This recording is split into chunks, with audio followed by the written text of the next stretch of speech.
The 22nd flew sub-patrol on the west coast, then dismantled its planes, and they were shipped to Hawaii, where they were reassembled, and then they went on to Australia. In Australia, the 22nd Bomb Group was based at Townsville, but to fly a mission, it had first to fly to 7 Mile Airfield at Port Smoresby in New Guinea, there to refuel, and then fly the mission. And they flew their first mission on April the 5th, 1942. And Chris Kilgus was on that mission. We had just arrived in Australia a couple of days before. We flew on up to Townsville, and they put two 1,000-pound I put two 1,000-pound bombs on my airplane, our airplane. And that afternoon, they came around and said, take your two 1,000-pound bombs out and put these 24 100-pound bombs on. So I said, okay.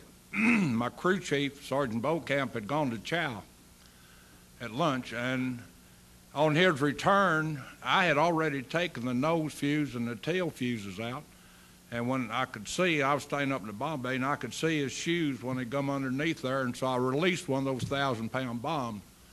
And Beaucamp to this day hadn't forgiven me, but he was moving fast, but he wasn't going anyplace. So never again, he said, let that happen, and I never did let that happen again when he was around. It was decided when they put the 100-pound bombs on that we were to have a definite part in the raid the next day. We flew on to, from Townsville to Port Moresby in New Guinea. It's a 3-hour flight over water all the way. And we got to Port Moresby, and they had two runways, one called 7 Mile and one called 3 Mile. The 3 Mile was a fighter strip. The 7 Mile was for B-17s, B-26s. Whatever they had was at the 7 Mile field. The B-26 always took off downhill. The runway ran up and down. We took off downhill regardless of the wind. It didn't make any difference. We had 3,000 feet of mesh runway, and then the overrun we had was just nothing but dirt and gravel. So you see, we had to have the difference of the elevation to get up to speed.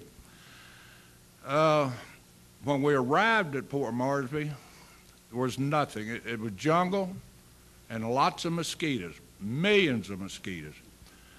Of course, we had flown 3 hours from Townsville up there to get ready for the mission, and no gas trucks came out. Natives come rolling out 55-gallon drums of gasoline, so then we had to crank it into the airplane for refueling. And incidentally, we always used a chamois to put over the gas tank to keep the water and condensation out of it, because you didn't want to be out 2 hours over the water and go, you know, and you're looking around, what's going on? But it did help. That chamois always stayed in our airplanes. We were brief, well, let me carry on a little bit. At Port Moresby, there was no tents, no billeting, no food, no nothing, except these B-26s that had flown up there. And we ended up having to sleep on the wing of the airplane that night, because the higher off the ground you were, the less mosquitoes there were. And that was a help. Then we found out there was an aluminum shack up at the end of the runway, another 500 yards or so, called Sloppy Joe's. And we had hardtack crackers, orange marmalade, baked bean sandwiches, and coffee, and a little bit of water that wasn't too tasty.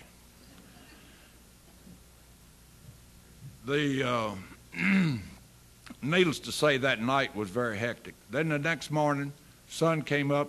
We were briefed for about 10 minutes on the fact that we had a picture showing us the runways at Lacanau Aerodrome, and this was at Rabaul. That was where our mission was going, Rabaul, New Britain. And the guy says, I can't tell you what the weather's going to be because you all flew through it hedge-hopping islands from Hawaii, and you know from 15 minutes now what's going to be 30 minutes, you had no idea. So we went down, and there was no control tower. All there was just this 7 mile strip downhill. And at a scheduled time, we went out. Now, they tried, and this was proven later, we took off around 9 o'clock all the time when we bombed Rabaul. We'd get up to Rabaul at noon, 3-hour flight up there, make our mission, do the bombing, turn around and come back, 6-hour mission. In the meantime, the Japanese were bombing Port Moresby and the 7-mile runway. The engineers, the engineering battalion that they had there of some natives, some Afro-Americans, whatever, but they all had pitch and shovels and carrying on, filling up bomb craters, and they did a good job. Needless to say, we didn't break any landing gears or nose wheels when we came back, but it was because of them. The mission took off. We had 9 airplanes. 2 of us, my crew, which was flown, our pilot was then Second Lieutenant Richard Walker Robinson, better known in later days as Robbie, who was the leader of the Red Raiders of the 22nd Bomb Group. And we had a wingman in his crew, and his name was Second Lieutenant Tad Ford. And both of us had 100-pound bombs on. We were to bomb the runways. The other airplanes had 500-pound and 1,000-pound bombs on, 2 1,000 or 4 500s. And then we had a bomb bay tank in the left side of the front bomb bay. In my plane, with the bomb bay tank in the left side, we had 1,200-pound bombs on the right side, and we used the rear bomb bay in the original B-26, and we had 12 100-pound bombs in the rear bomb bay. We take off. After takeoff, you have to go over the Owen Stanley mountain range. So you fly over the jungle for 30 or 40 minutes and go up through a pass instead of having to go over the mountain range, Owen Stanley. We went through this pass. As soon as we got through the pass, we went back down on the water, and Gazmata was over on our left as we were flying toward Rabaul. And there was a Japanese air base there, and we didn't want to get picked up by radar or whatever. And so we got back right down on the water, 100 feet or so, and flew on to Rabaul.